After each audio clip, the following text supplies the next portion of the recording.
Welcome to Just Vibey Vibes. Welcome to our Race in Africa series. Okay, I always have been talking about things that I want people to change, things like that, like our psychology, our mentality, being raised in Africa, those kind of things that happen to you that you might not know from your experiences. But I said that one day I'm going to talk about the good things of being raised in Africa, because there are so many good things. Okay, so today I'm going to talk about minding your business. I know people are going to be like, what? Because I see on the internet, people are like, oh, mind your business, mind your business. No, do not mind your business. So not in that way. Mind your business, but don't mind your business. I'm going to explain it for you. Okay, like if you live in diaspora, like out of Africa, I would say, like you live in UK. I don't know if US people would mind their business, Canada and all that stuff. I would say Canada and UK kind of have similarity, but I don't know about US anyway. But what I would say is this, right? When you live in Europe, I would say, for instance, you kind of notice that people mind their business in a way that they shouldn't. Kind of like, okay, I lived in a house for 5 years. Yeah, 5 years. I lived there for 5 years, or more than 5 years, but I would just say 5 years. And in that 5 years, I did not know any of my neighbors. When I mean, the house is number 1 to 29, so it's a building, has gates in the entrance, and then, but my next door neighbor, which was number 3, I was living number 1. My next door number 3 neighbor, I knew them because when delivery people come, they give their things to me, and then they give my things to them, depending if nobody is in. And then we go and exchange, you know what I mean? Like, okay, I go to their house and knock, okay, you have something, and then that's it. I don't even know their name because I never checked the name on the parcel, but I just checked the number of the house. So I don't know their name. I only know them by how they look, and that is it.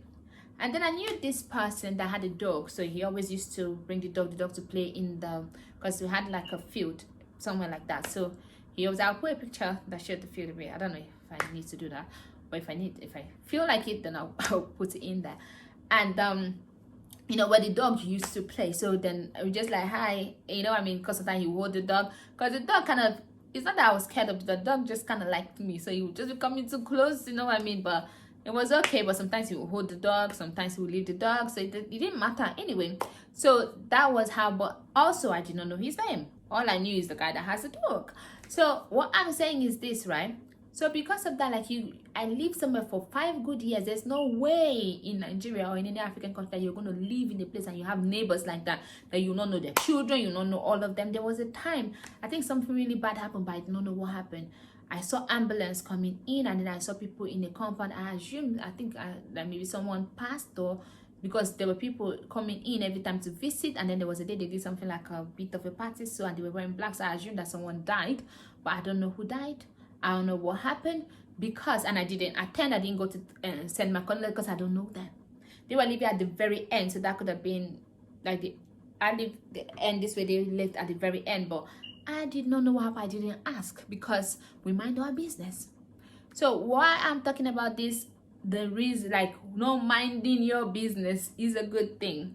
Or I'll put the title as minding your business, but we're going to talk about that because there are people here that have died.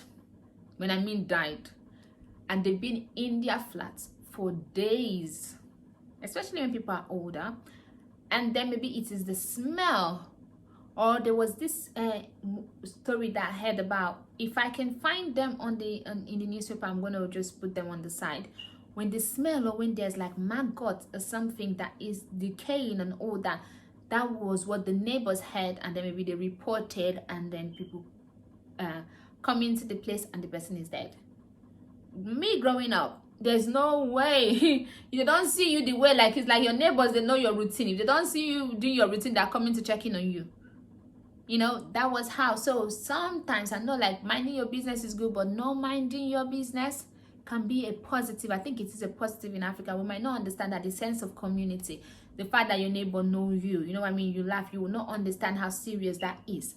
It's kind of like, think about it like the lockdown. If the lockdown was really, really effective, which I don't think it really, really was in Africa like that, I might think that maybe the roads are closed, but neighbors not talking to neighbors or not even hanging out. I don't see that happening. But imagine now, like the lockdown is really, really serious. You have to stay on your place, like you cannot move and all that.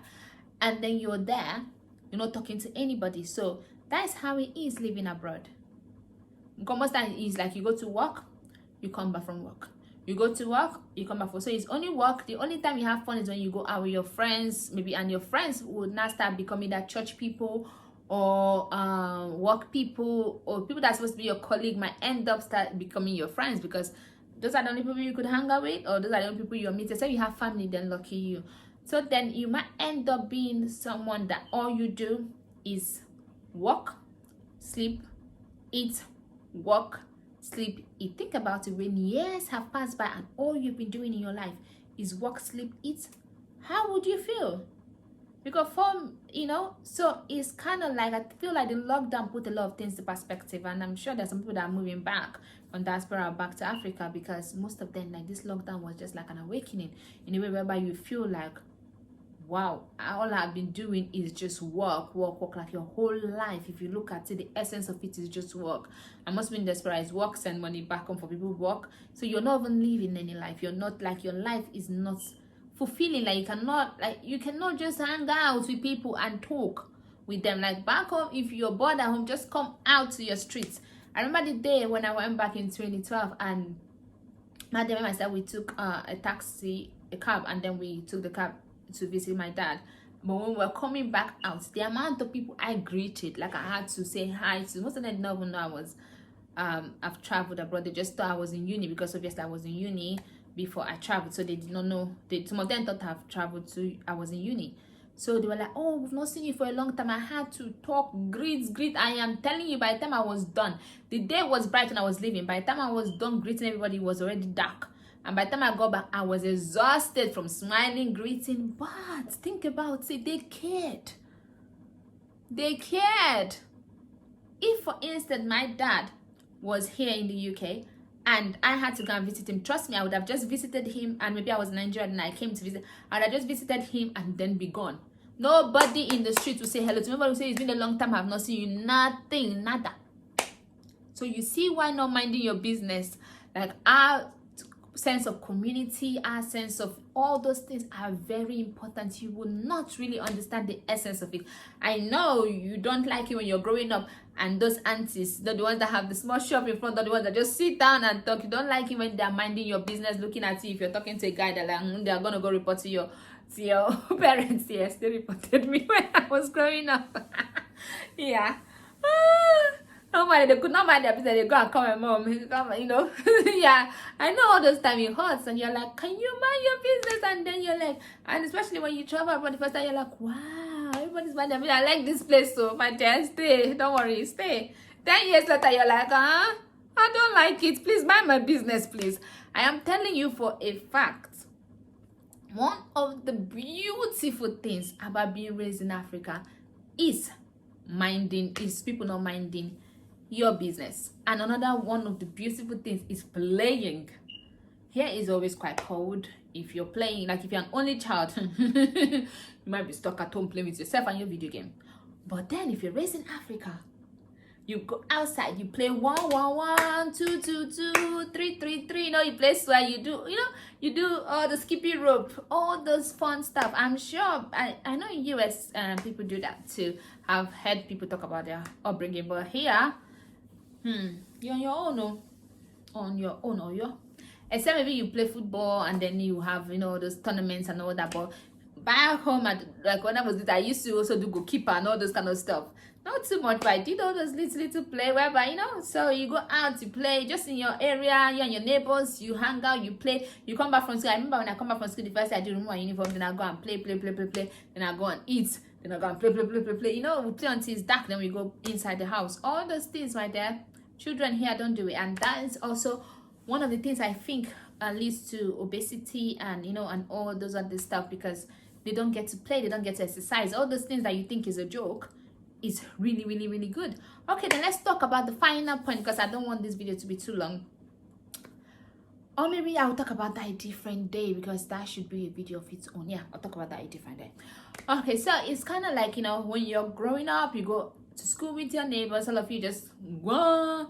All the things you cannot do that. So there's so many things, like, trust me, being raised in Africa is fun. I would not have it any other way.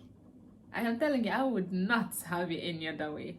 So I hope all of you, if there's any little children that are watching me and like you're being raised in Africa, trust me, enjoy it, play, have a good time, because it is fun.